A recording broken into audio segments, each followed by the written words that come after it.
Assalamualaikum warahmatullahi wabarakatuh. Hai hai hai. Wah, seneng banget nih di kesempatan kali ini aku bisa menyapa teman-teman lewat sekedar cuap-cuap di podcast. Nah, sebelumnya aku mau memperkenalkan diri. Nama aku Putri Resti Aryani. Kalian bisa manggil aku Putri, Pures, Emput, Pipi, apapun itu deh. Aduh, banyak banget ya panggilannya. Fleksibel sih kalau nama Putri. Oh iya nih teman-teman, di bahasan podcast kali ini aku mau kembali mengulas kegelisahan kita. Aduh, kegelisahan kita sebagai seorang mahasiswa menuju tingkat akhir gitu. Di semester-semester kayak gini tuh, semester 6, semester 7 tuh udah mulai kayak overthinking istilahnya, tentang hal-hal yang harus kita persiapkan untuk menuju proses kelulusan kita dari kampus tercinta. Nah, salah satu tahapan itu yang harus kita lalui di semester 6 adalah KKN. Wih, siapa tuh yang gak menantikan KKN? Apa sih yang ada di bayangan kita tentang KKN itu? KKN, kuliah kerja nyata. Serunya tuh pasti kita bakalan berkunjung ke desa-desa. Kita bikin program, kita bisa mengenal teman-teman dari berbagai jurusan, bisa bersatu dengan alam, bersatu dengan warga. Gimana gak seru coba. Bahkan kalau aku pribadi kayak udah ngebayangin gitu ya, betapa asiknya kita kalau membuat program di desa secara langsung, dan kita tetap bisa bersama-sama gitu dengan teman-teman yang berbeda jurusan. Semisal nih ya, mengadakan program 17 Agustusan, lomba-lomba, terus mengajar di sekolah-sekolah. Apalagi coba ya, mengadakan, apalagi nih enaknya kalau program di desa-desa. Pasti teman-teman juga udah punya bayangan tersendiri kan mengenai program sejenis apa sih yang mau kalian galakan di sebuah desa. Begitupun aku. Tapi ya sebagai manusia kita cuma bisa berharap aja kan ya. Kita cuma bisa berharap dan berencana. Semuanya terlebih untuk hasilnya, untuk keputusannya itu kan semuanya ada di tangan Allah ya teman-teman. Sayang seribu sayang, apa yang kita harapkan, apa yang kita bayangkan dari pelaksanaan KKN secara real gitu, pengabdian mahasiswa gitu loh, itu tuh saat yang ditunggu-tunggu, yang dinantikan gitu, betapa asyiknya. Bahkan ada yang sempat mencanangkan atau sudah berencana untuk cinlok nih di KKN-nya, jadi KKN itu sebagai biro jodoh. Aduh, ada-ada aja ya. Sayang seribu sayang nih, saat pandemi COVID-19 menghadang negara kita, mau gak mau kita harus sedikit berbesar hati buat merelakan harapan-harapan kita tentang KKN itu. Dan beberapa waktu kebelakangan juga dari hasil rapat pimpinan UIN Bandung nih, UIN Sunan Gunung Jati Bandung pada tanggal 7 April sampai 8 Mei 2020 dan juga 12 Mei, ada pertimbangan tertentu yang mengharuskan pelaksanaan KKN di tahun ini itu tidak secara reguler teman-teman. Jadi lebih ke KKN dari rumah. Oh my god, so sad. Ya gak sih, siapa yang gak sedih coba. Tapi ya kita coba menerima aja lah ya. Walaupun tetap kita harus mengawal kebijakan itu dengan sebaik mungkin. Tetap harus kritis, tetap harus mantengin terus. Kan kita sebagai mahasiswa perlu nih untuk peka terhadap keadaan sekitar. Nah, dalam surat edaran nih yang nomornya 532/02.05/HM.01/05/2020 tentang kuliah kerja nyata dari rumah atau KKNDR. KKNDR ini akan dilaksanakan mulai tanggal 25 Juli nih sampai 31 Agustus 2020 dengan memakai model KKNDR Sisdamas atau kuliah kerja nyata dari rumah berbasis pemberdayaan masyarakat. Nah, model KKNDR Sisdamas ini akan diselenggarakan dalam semangat kampus merdeka yang diwujudkan dengan pemberdayaan masyarakat melalui refleksi sosial, perencanaan, dan pelaksanaan program sesuai kompetensi peserta serta memanfaatkan berbagai media sosial. KKNDR ini memiliki ciri-ciri tersendiri yang sangat khas gitu teman-teman. Di dalam surat edarannya ya, yang pertama itu ada subjeknya. Subjeknya itu adalah peserta bekerja secara individual di tempat tinggalnya masing-masing, namun terkoordinasi dalam suatu kelompok. Wah, sedih banget gak sih? Kayak aku pribadi nih ya, sama kelompok-kelompok aku kayak sama kelompok aku, maksudnya udah kayak ngebayangin, wih kita gimana ya kalau misalkan melakukan KKN secara langsung. Kita bikin program, kita survei ke desa-desa secara langsung, tapi ya ini cuma sebatas angan-angan gitu. Kita cuma bisa diskusi hanya lewat daring, but it's okay. Nah, untuk temanya sendiri disesuaikan dengan hasil refleksi sosial yang akan diselaraskan dengan kompetensi peserta KKNDR, baik itu tentang penguatan atas dasar kesadaran dan kepedulian terhadap wabah COVID-19, relasi agama dan kesehatan atau sains, moderasi beragama, pendidikan serta dakwah keagamaan Islam atau tema spesifik lainnya. Jadi di sini peserta KKNDR yang beragam dari berbagai jurusan itu diberikan kesempatan untuk mempraktikkan semua apa yang telah dipelajarinya di jurusannya selama ini secara spesifik. Misalnya nih, ada temen aku nih yang dari agroteknologi, dia katanya berencana untuk membuat pelatihan tentang penanaman tanaman hidroponik. Wih, keren gak tuh? Kalau aku nih sebagai dari jurusan ilmu komunikasi jurnalistik masih mikir-mikir nih, apa sih kira-kira program yang enak? Kalau selama ini sih aku baru kepikiran tentang membuat media gitu loh, media di desa tertentu untuk media informasi dan lain sebagainya. Wih, boleh nggak sih? Boleh tuh kayaknya. Nah, untuk metodenya sendiri, kita memberdayakan masyarakat, memadukan penelitian dan pengabdian, serta menggunakan 3 tahapan. Yang tadi itu ya, ada refleksi sosial, perencanaan program, dan juga terakhir pelaksanaan program. Nah, untuk medianya sendiri ini beragam ya, terlebih di saat ini tuh kayak masa pandemi tapi mulai menuju transisi gitu ya nggak sih? Jadi kita bisa menggunakan media sosial ataupun itu terkhusus buat di daerah yang masih termasuk zona bahaya ya, zona merah dan sebagainya. Kalau untuk yang zona aman dan dipastikan clear gitu ya, kita bisa menggunakan maksudnya bukan menggunakan sih, bisa bertemu secara langsung gitu dengan masyarakat, tapi tetap memperhatikan juga protokol kesehatan ya, jangan lupa. Nah, untuk objek dari KKNDR ini ada di lingkungan RT ataupun RW masing-masing. Tapi kemarin-kemarin tuh sempat ada dialog terbuka gitu, dan juga penjelasan dari pihak PKM UIN Bandung dan juga pihak LP2M kalau ternyata KKNDR ini tidak hanya kita bisa dilaksanakan di RT RW terdekat kita, tapi kita juga bisa bareng-bareng bersama teman-teman lainnya yang satu desa, walaupun mereka itu tidak sekelompok KKN dengan kita gitu, tapi kita bisa menggarap program bareng-bareng, melakukan penelitian bareng-bareng, meskipun ya tetap aja sih pengerjaannya tetap bakal individu.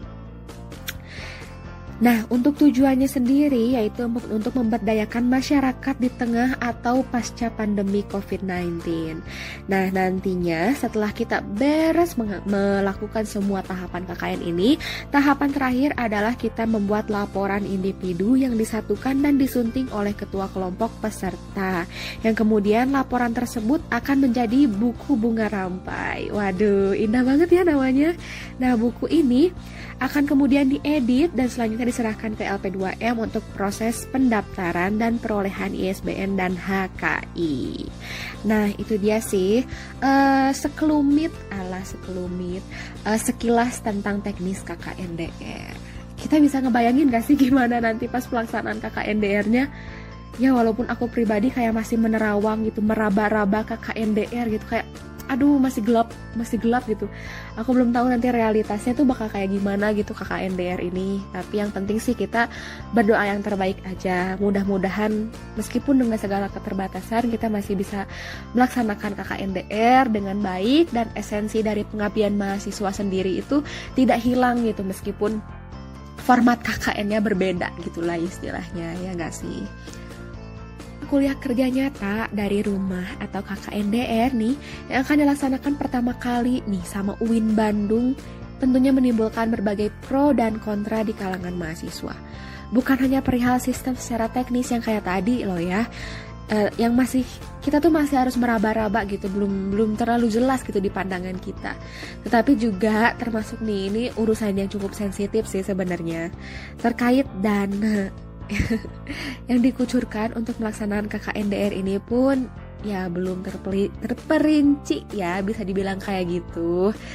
Hal inilah yang kemudian menimbulkan berbagai statement nih dari mahasiswa terhadap bagaimana sih para birokrat kampus ini bekerja. Ada beberapa mahasiswa yang menyuarakan kegelisahannya terkait KKNDR ini. Ya, ada beberapa yang mengira atau merasakan kalau esensi dan campur baur dengan masyarakatnya, emosionalnya ini tidak akan didapatkan selayaknya KKN biasa. Karena yang terpenting dari KKN itu kita terjun ke lapangannya langsung, bisa bersosialisasi langsung tentang hal apapun itu. Baik tentang kehidupan mahasiswa dan masyarakat. Itu adalah ungkapan dari salah seorang mahasiswa yang merasa kalau KKNDR ini gimana ya, esensinya akan berkurang lah, atau bahkan nggak ada esensinya seperti KKN yang biasanya dilakukan. Kemudian ada juga nih yang menyayangkan perihal keuangan dan alokasi pendanaannya yang belum jelas seperti apa dan bagaimananya. Karena kan setiap mahasiswa sudah diberikan beban gitu untuk membayar UKT. Namun kita juga kan tidak bisa menikmati secara penuh gitu pemberian fasilitas di masa pandemi ini gitu, fasilitas perkuliahan di masa pandemi ini. Begitu. Lebih lanjut, ada juga yang menyarankan kalau sistem KKNDR ini sangat diperjelas dan diperinci. Seperti halnya transparansi keuangannya. Hal itu tuh biar nggak jadi sebuah tanda tanya besar gitu untuk mahasiswa ataupun orang tua wali. Solusi yang disampaikan juga ada. Kalau memang sudah tidak ada jalan lain dan sistemnya tidak efektif untuk dijalankan, maka lebih baik ditunda hingga bulan Januari. Wah, ada statement kayak gitu tuh teman-teman. Gimana? Apakah kalian setuju? Apakah kalian setuju KKNDR buat dilaksanakan dalam waktu dekat ini di bulan Juli nanti, ataukah diundur sampai pandeminya mereda, kemungkinan mereda di bulan Januari nanti? Wah, gimana nih teman-teman? Nah, ada juga nih pendapat mahasiswa yang mengatakan kalau bisa memilih keluar dari pandemi COVID-19 ini, ya siapa sih yang nggak akan melaksanakan KKN seperti biasa? Namun kan hal ini bagaimanapun juga nggak bisa dipaksakan ya, mengingat belum adanya ilmuwan yang berpendapat kapan tepatnya pandemi ini berakhir. So sad. Sedih banget gak sih guys? Siapa yang menyangka gitu? Semua rencana yang telah kita bangun, telah kita siapkan, telah kita rencanakan dengan matang-matang, bahkan hampir ada yang 100% rampung terlebih gitu untuk kegiatan-kegiatan mahasiswa gitu. Tiba-tiba saat pandemi ini menghadang, tiba-tiba langsung sirna. Maksudnya bukan sirna sih, kayak tiba-tiba harus merombak ulang, harus memutar otak ulang untuk mempertimbangkan alternatif apa sih yang kira-kira bisa sesuai namun tidak menghilangkan program itu. Wah, di sini juga mahasiswa dan semuanya tentunya sivitas akademik di kampus sangat diuji ya. Ya nggak apa-apa sih ya, semangat buat kita semua. Nah, bahkan karena berbagai keresahan itu pula, terlebih bukan sekadar KKNDR saja sih ya, kayak lebih ke UKT, kebijakan-kebijakan perkuliahan daring, lalu kelulusan mahasiswa yang sudah di semester akhir, dan juga ditambah dengan KKNDR ini banyak kegelisahan mahasiswa yang kemudian ditampung dan diaspirasikan melalui gerakan Gunung Jati Menggugat. Wah, pasti pernah lihat kan Gunung Jati Menggugat trending 1 di Twitter. Bukan main sih. Itu tuh digalakkan oleh beberapa mahasiswa yang memang ingin menyalurkan, ingin menyuarakan aspirasi kegelisahan terkait perkuliahan di masa pandemi ini. Dari Aliansi Mahasiswa Angkatan 2017 UIN Bandung yang meninjau dan membuat voting, e-voting maksudnya, kemudian hasilnya itu menunjukkan bahwa 90% mengalami keresahan dan ketidakjelasan dalam hal teknis dan ingin kompensasi KKNDR segera turun. Wow. Dan 10% sisanya merespon sepakat dalam penyelenggaraan KKN atas ketentuan dari LP2M karena tidak ingin menghambat jenjang akademiknya sendiri. Jadi di sini pro kontranya begitu kencang gitu ya. Di satu sisi juga mahasiswa dilema gitu. Mereka merasa kurang sreg dengan KKNDR ini, tetapi di satu sisi juga ada yang khawatir bahwa jenjang akademiknya akan tertunda atau terulur-ulur waktunya gitu. Karena gimana pun saat kita ingin mengikuti KKN kan harus ikut, kalau tahun depan misalnya kita ikut KKN kan harus ikut ke angkatan adik tingkat kita kan ya. Walaupun itu bisa aja sih ada ketentuan terbaru yang melaksanakan KKN khusus untuk angkatan kita aja gitu, angkatan 2017 di bulan tertentu di tahun 2021. Tapi kan ya kita belum tahu ya kayak gimana ini akan keberjalanannya. Setelah melakukan survei dan juga e-voting, maka aliansi itu juga menyampaikan langkah selanjutnya yang mencoba untuk membuat draft usulan mengenai teknis KKNDR dan menuntut adanya beberapa rincian unit kos mengenai KKN yang nantinya akan diajukan secara bersama kepada pihak LP2M. Wah, begitu teman-teman. Jadi memang problema tentang KKN ini gimana ya?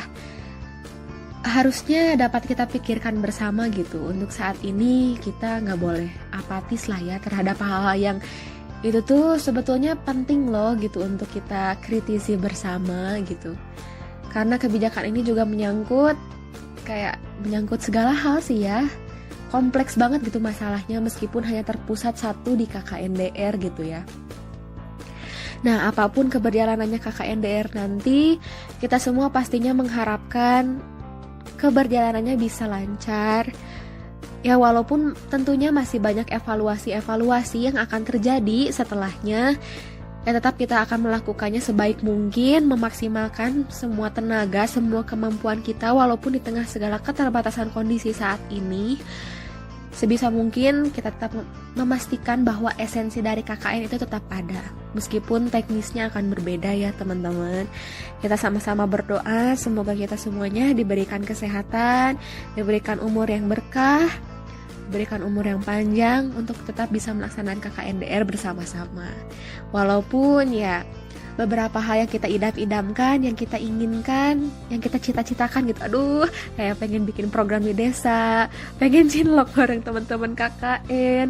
Itu tuh kayak harus kita pendam terlebih dahulu ya. Untuk saat ini kita kayak harus lebih berbesar hati lah untuk bisa berdamai dengan keadaan. Walaupun tetap di satu sisi kita harus tetap mengawal kebijakan-kebijakannya, tetap mengkritisi hal-hal yang kita rasa masih mengganjal gitu, masih kurang jelas. Itu perlu banget untuk dikritisi. Namun tetap dengan cara atau jalur yang baik, jalur yang elegan, jalur yang sopan, dan tetap menggunakan akal pikiran kita, tetap menggunakan ciri khas kita sebagai seorang mahasiswa, insan akademik, insan pemikir. Pokoknya semangat buat teman-teman semuanya. Terlebih dan terkhusus untuk angkatan 2017 yang akan melaksanakan KKNDR di bulan Juli hingga Agustus. Hai, kenalin nih aku Nelly dan aku masih seorang mahasiswa semester 6 yang bentar lagi akan beranjak naik haji. Bukan deh, tapi amin. Ya, naik ke semester 7 maksudnya. Nah, berbicara tentang mahasiswa nih, sekarang ini mahasiswa sedang berjuang untuk bisa tetap produktif kuliah walaupun di rumah. Karena masih ada COVID gitu di dunia ini.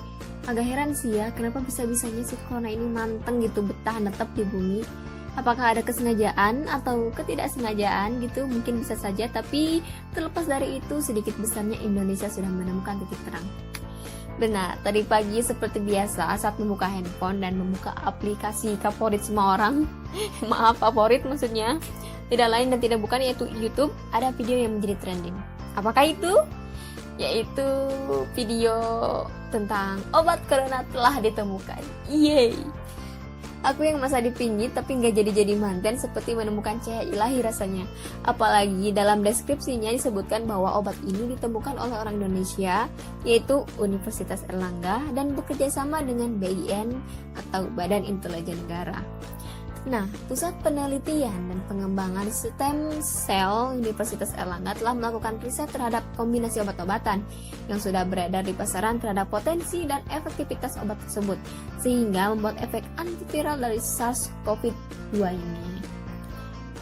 Kelima kombinasi obat tersebut antara lain lopinavir ritonavir dengan azithromycin, lopinavir ritonavir dengan doxycycline, lopinavir ritonavir dengan clarithromycin, hydroxychloroquine dengan azithromycin, dan hydroxychloroquine dengan doxycycline.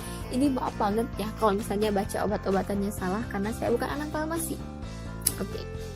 Nah, namun dengan demikian, kombinasi obat ini masih akan diuji cobakan ke manusia dan belum dijual di pasaran. Walaupun masih uji coba, tapi setidaknya memberikan harapan gitulah ya kepada masyarakat untuk cepat-cepat keluar dari zona karantina ini, dari zona dipingit tapi bukan manten gitu ya. Selain itu, tidak hanya obat yang sedang diteliti tersebut, namun juga disebutkan bahwa dexamethasone dapat juga menyembuhkan corona nih. Perkembangan terbaru, riset obat COVID-19 juga dilakukan oleh peneliti Inggris atas penggunaan dexamethasone atau dexamethasone untuk pengobatan pasien corona. Setelah pujian yang dilontarkan WHO, banyak orang yang mulai mencari obat ini sebagai langkah pengobatan virus corona. Namun, tim komunikasi gugus tugas percepatan penanganan COVID-19 Risa Broto Asmoro mengungkapkan, penggunaan dexamethasone ini seharusnya dilakukan dalam pengawasan dokter dan hanya berfungsi mengobati pasien dengan sakit berat aja nih. Obat ini juga tidak bisa berfungsi sebagai pencegahan atau bagi pasien positif dengan gejala yang ringan gitu nih. Dexamethasone adalah obat steroid dan hanya boleh digunakan atas saran ahli. Menurut Reza nih, obat ini bisa mengurangi peradangan dan meningkatkan sistem kekebalan tubuh. Akan tetapi, penggunaan jangka panjang tidak boleh dihentikan secara tiba-tiba. Nah, meski harga obat ini terjangkau, tetapi penggunaannya harus memiliki rekomendasi, apalagi bila memiliki alergi makanan. Dosis dan penggunaannya pun diberikan berdasarkan usia dan reaksi terhadap obat konsumsi jangka panjang. Walaupun sudah banyak sekali obat-obatan yang masih diuji untuk penyembuhan penyakit COVID-19 ini, tetapi akan lebih baiknya jika kita tetap menjaga untuk melaksanakan protokol kesehatan seperti rajin cuci tangan, memakai masker, dan jangan lupa pula untuk jaga jarak untuk meminimalisir tertular dari penyakit yang salah satunya penyakit corona ini. Karena bagaimanapun nih, mencegah lebih baik daripada mengobati. Nah, begitu. Halo, what's up bro and sis? Kenalin nih, gue Yanti Amalia.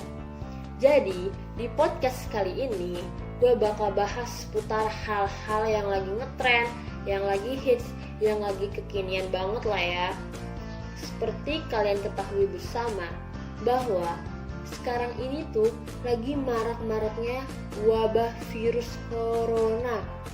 Kita semua disuruh untuk diam di rumah aja, melakukan kegiatan apapun di rumah. Kalaupun kita mau keluar, kita harus memakai masker dan selalu membawa hand sanitizer. Itu pun kalau penting-penting banget.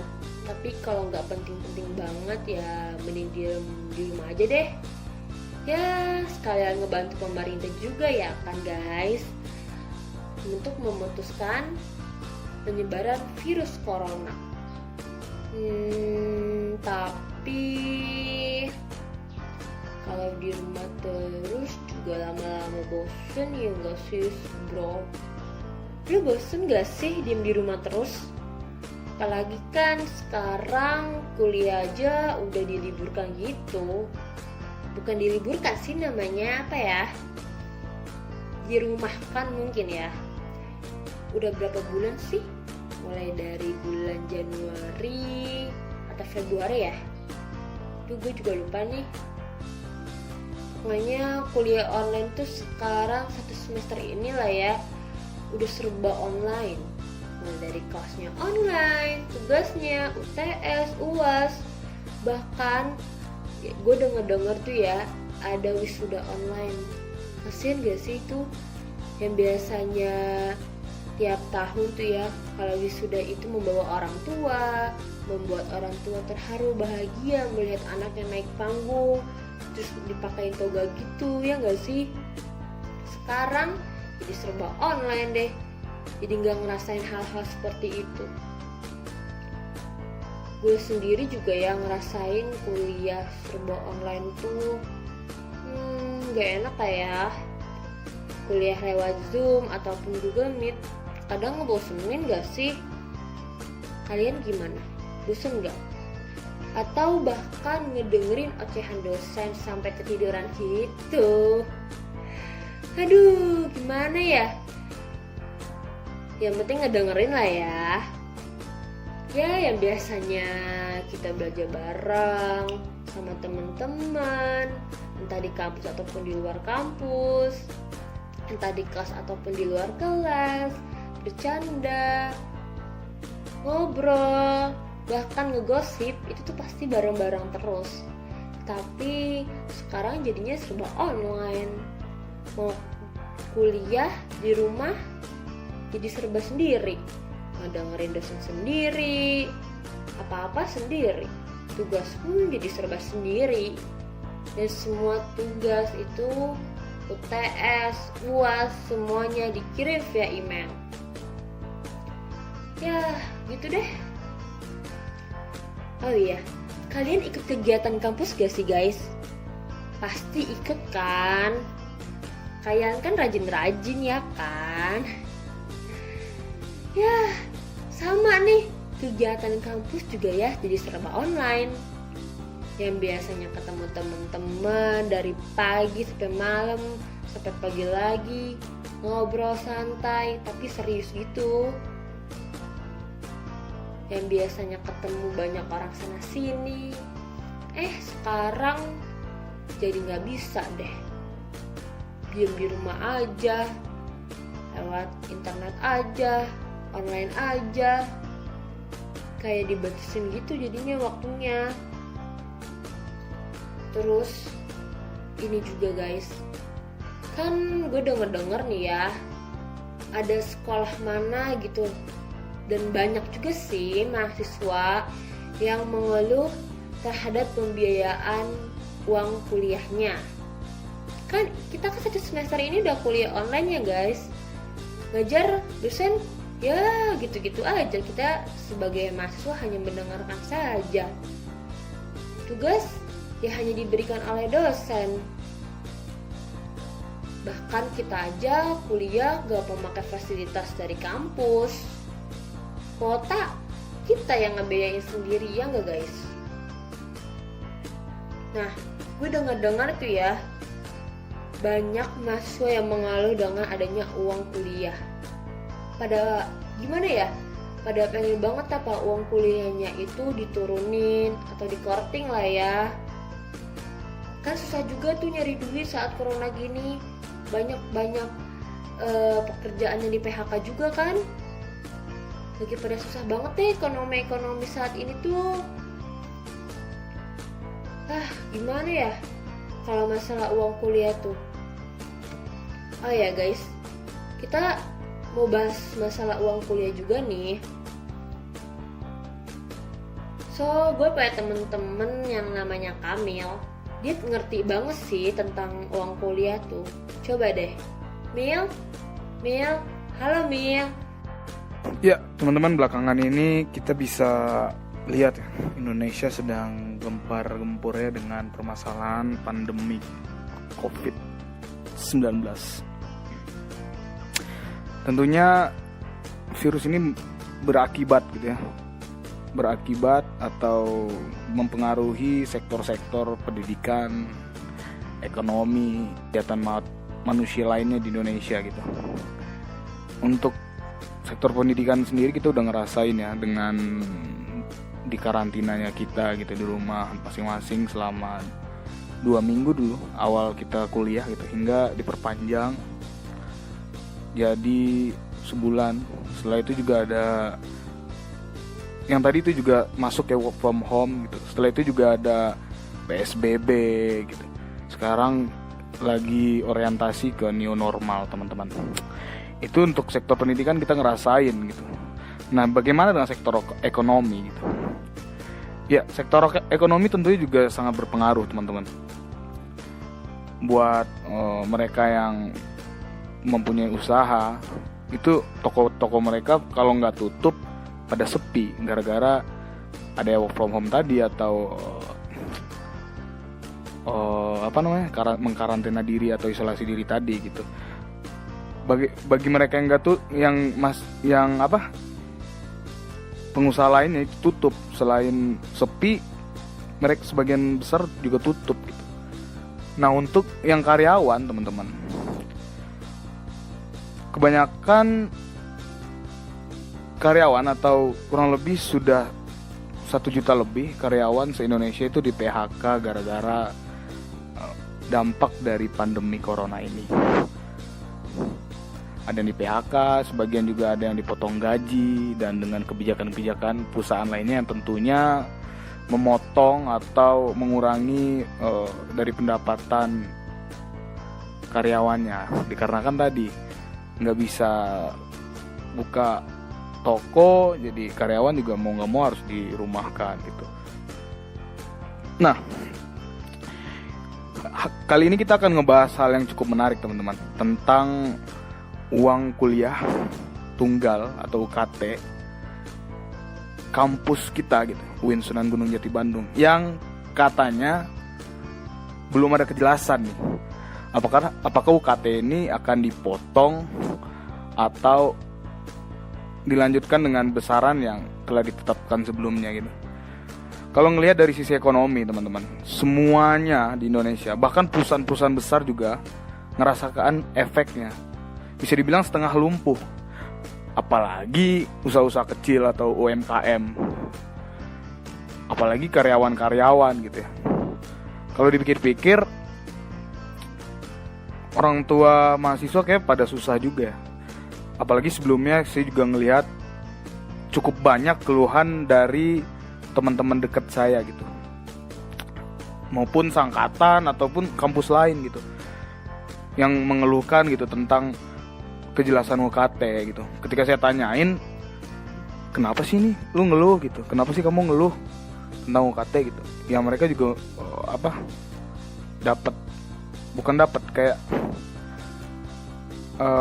ngelihat gitu dari orang tua mereka juga gitu, yang dimana orang tua mereka ada yang cuma setengah hari doang kerjanya, yang gajinya juga dikurangi, atau bahkan ada yang nggak kerja sama sekali gitu. Mereka juga mikir gimana sih cara bayar UKT kalau kayak gini gitu.